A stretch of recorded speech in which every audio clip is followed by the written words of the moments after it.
26 मार्च 2025 को honourable supreme court ने एक जजमेंट देते हुए पुलिस को बड़ी फटकार लगाते हुए ये कहा है कि पुलिस किसी भी आम जनता के साथ या किसी भी अपराधी के साथ कोई भी ऐसा अमानवीय व्यवहार नहीं कर सकती है जिससे कि उनकी मानवता पर कोई ऐसा प्रभाव पड़े कि उनके जो मौलिक अधिकार है उनका हनन किया जाए। तो इस प्रकार से कोई भी मामला हो तो सुप्रीम कोर्ट की बहुत ही सख्त गाइडलाइंस है, ये पुलिस के खिलाफ है। इसमें ऐसा ही एक केस हुआ है हरियाणा में विजयपाल यादव के साथ। तो क्या मामला था, किस प्रकार से क्या मामला था, हम इस वीडियो में उस केस के बारे में संपूर्ण रूप से चर्चा करेंगे, तो बने रहे वीडियो में। नमस्कार दोस्तों, मैं एडवोकेट यतेंद्र आपका स्वागत करता हूं। जैसा कि आप जानते हैं, इस यूट्यूब चैनल पर आपको लीगल अवेयरनेस की जानकारी मिलती है और आपको लगातार कानून के प्रति सजग किया जाता है। तो दोस्तों, इसी प्रकार से एक मामला हुआ था इसमें एक अपराधी था विजय कुमार यादव। उसको पुलिस ने अरेस्ट कर लिया था। मामला क्या था कि उसके पड़ोसी के साथ कोई मार पिटाई का मामला हो गया था, जिसके कारण पुलिस ने उसको हिरासत में ले लिया था और बिना ही कारणों के उसको गिरफ्तार कर लिया गया था। उसके छोटे भाई ने उसके खिलाफ एसपी को एक शिकायत दर्ज की, लेकिन वहां पर भी उसको कोई भी रिलीफ नहीं मिली और बल्कि जिस एसपी के पास गए थे वो वहां पर भड़क गए। तो इसी मामले में ये ऐसे ही बढ़ता चला गया और विजय कुमार यादव को हाई कोर्ट जाना पड़ गया और हाई कोर्ट भी गए, तब भी वहां से उनकी जो अपील की थी उन्होंने हाई कोर्ट ने वो अपील खारिज कर दी।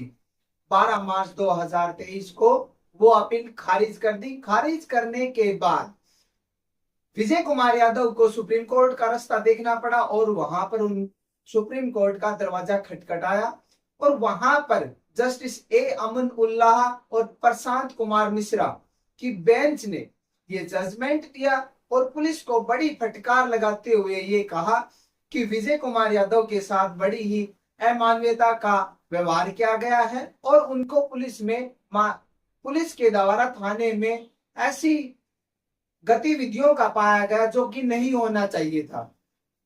इस मामले में उसके मौलिक अधिकारों का हनन किया गया था और इसी मामले में सुप्रीम कोर्ट ने पुलिस को कुछ गाइडलाइंस दी है। वो गाइडलाइंस क्या है, हमें उस बात पर आप चर्चा करेंगे। सबसे पहले तो जितने भी स्टेट है उनके स्टेट के पुलिस डीजीपी को ये सख्त निर्देश दिए गए हैं कि किसी भी स्टेट में ऐसा कोई भी मामला ना हो, चाहे वो अपराधी हो या कोई आम जनता हो, उसके प्रति पुलिस का व्यवहार ऐसा बिल्कुल भी नहीं होना चाहिए। किसी भी आम जनता के साथ या किसी भी अपराधी के साथ कोई भी अमानवीयता का व्यवहार नहीं किया जाएगा। नेक्स्ट पॉइंट की हम बात करते हैं। पुलिस एक अभिन्न अंग है जिस पर पुलिस जनता को भी उस पर विश्वास है और कोर्ट को भी विश्वास है कि वो अच्छा काम करके ना और किसी के साथ भी अमानवीयता का व्यवहार ना करके और एक न्याय का ऐसा स्तंभ खड़ा किया जाए कि जिससे जनता का पुलिस पर विश्वास बना रहे। तो इस प्रकार से ये कुछ गाइडलाइंस थी। इसी में एक गाइडलाइंस और थी कि इसी में एक गाइडलाइंस और है कि किसी भी व्यक्ति को अगर गिरफ्तार किया जाता है तो गिरफ्तार किए हुए व्यक्ति को के साथ एक चेकलिस्ट बनानी पड़ती है कि उसको किस परिस्थिति में गिरफ्तार किया गया है, वहां पर उसका गिरफ्तार मेमो बनाया गया या मेमो नहीं बनाया गया।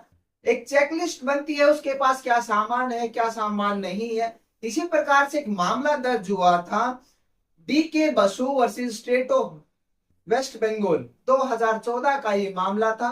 उसमें इसी प्रकार से ये जो चेकलिस्ट बनाई गई थी उसमें भी DK बसु को ऐसे ही गिरफ्तार किया गया था और उनको बिना किसी कारण के गिरफ्तार कर लिया गया था और उनको बिना बात ही उन दिनों का सामना करना पड़ा। तो इसी प्रकार से ये मामला हुआ था। अब हम बात करते हैं कि जो सुप्रीम कोर्ट ने 6 ऐसे प्रावधान दिए हैं जो कि पुलिस को ये मानने ही पड़ेंगे अगर पुलिस नहीं मानती है तो उनको जब वे हाई कोर्ट में जाते हैं तो उनको शर्म से अपना मुंह झुकाना पड़ता है, अपनी नजरें नीची करनी पड़ती है। अगर वो ऐसी हरकतें करते हैं, अगर ऐसा नहीं पाया गया है तो गाइडलाइंस क्या थी? सबसे पहले तो गाइडलाइंस ये है कि अगर किसी भी व्यक्ति को अगर गिरफ्तार किया जाता है तो उसके खिलाफ ठोस सबूत होने चाहिए।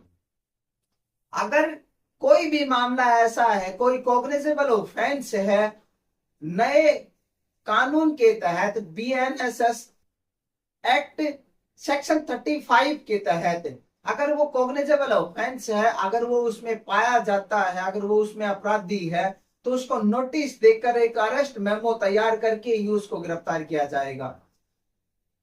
जो गिरफ्तार किया गया है जो व्यक्ति, उसको 24 आवर्स में मजिस्ट्रेट के सामने पेश किया जाएगा। अगर किसी महिला को गिरफ्तार किया जाता है तो कोई महिला पुलिसकर्मी ही उसको गिरफ्तार करेगी और उन सभी समय को ध्यान में रखते हुए ही उसको गिरफ्तार की जाएगी और जो भी मापदंड दिए गए हैं उनको बिल्कुल ध्यान में रखते हुए उसको गिरफ्तार करेगी। अगर किसी भी महिला को गिरफ्तार किया जाता है तो इस बात पर विशेष ध्यान देना चाहिए कि अगर वो सूर्यास्त के बाद वो बिल्कुल भी गिरफ्तार नहीं कर सकती और सूर्यास्त से पहले उसको गिरफ्तार नहीं कर सकती है। तो इस प्रकार से ये कुछ गाइडलाइंस दी गई थी। इसी मामले को हम थोड़ा सा और आगे बढ़ाएंगे क्योंकि इसी से ही संबंधित कुछ 3 केसेस और हैं जिनकी मैं अभी भी चर्चा करूंगा। नंबर एक है Bansal Kumar state union of India, जो कि 2014 का जो मामला है, ये इसमें भी इसको बिना कुछ कारण के ही इसको गिरफ्तार कर लिया गया था। जो अगर कोई गिरफ्तार किया जाता है कोई व्यक्ति तो उसको रिटन मेमो तैयार किया जाता है, उसके बाद उसको लिखित में बताई जाती है कि आपको इस ऑफेंस में और गिरफ्तार किया जाता है। तो उसके साथ इसी तरीके का ये मामला हुआ था, उसने कोई भी ऐसा काम नहीं किया था और सुप्रीम कोर्ट ने इस चीजों को, पुलिस को बड़ी फटकार लगाते हुए ही उन अपराधियों को जिनको पुलिस ने अपराधी ठहराया था उनको बाइज्जत बरी कर दिया गया था। अब हम नेक्स्ट केस की बात करते हैं। उसमें था अवनीश कुमार स्टेट ऑफ बिहार, ये भी 2014 का केस है। इसमें भी ये 498 का केस है। इसमें कहा गया था कि अवनीश कुमार और उसकी पत्नी, इन दोनों के बीच में कुछ ऐसा विवाद, पारिवारिक विवाद चल रहा था और उनकी पत्नी ने अवनीश पर ऐसा केस किया हुआ था कि वो उसके साथ डोमेस्टिक वायलेंस करते हैं, घरेलू झगड़े करते हैं। तो पुलिस ने बिना इन्वेस्टिगेशन किए ही, बिना अरेस्ट मेमो तैयार किए ही उसको अवनीश को गिरफ्तार कर लिया गया था, जो कि बिल्कुल गलत था। फिर सुप्रीम कोर्ट की गाइडलाइंस के अनुसार अवनीश कुमार को भी छोड़ दिया गया। अब हम नेक्स्ट केस की बात करते हैं। Joginder versus state of Bihar का केस है ये। Joginder versus state of UP का ये केस है। इसमें ये था कि उसको भी गिरफ्तार कर लिया गया था और उसमें जब उसको बिना कुछ कारणों के उसको गिरफ्तार कर लिया गया था, फिर सुप्रीम कोर्ट की गाइडलाइंस के अनुसार उसको भी छोड़ना पड़ा था।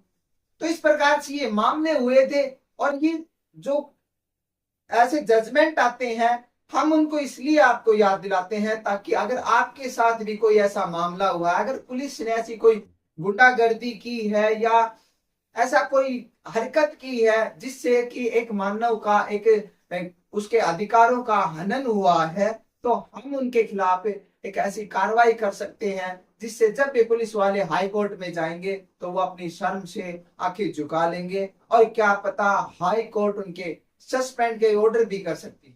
तो इसी प्रकार से ये सारे मामले थे। तो दोस्तों मैं उम्मीद करता हूं आपको वीडियो पसंद आई होगी। अगर पसंद आई हो तो वीडियो को शेयर करें, लाइक करें और चैनल को सब्सक्राइब करें। हम मिलते हैं जल्दी नेक्स्ट वीडियो में, तब तक के लिए बाय, टेक केयर।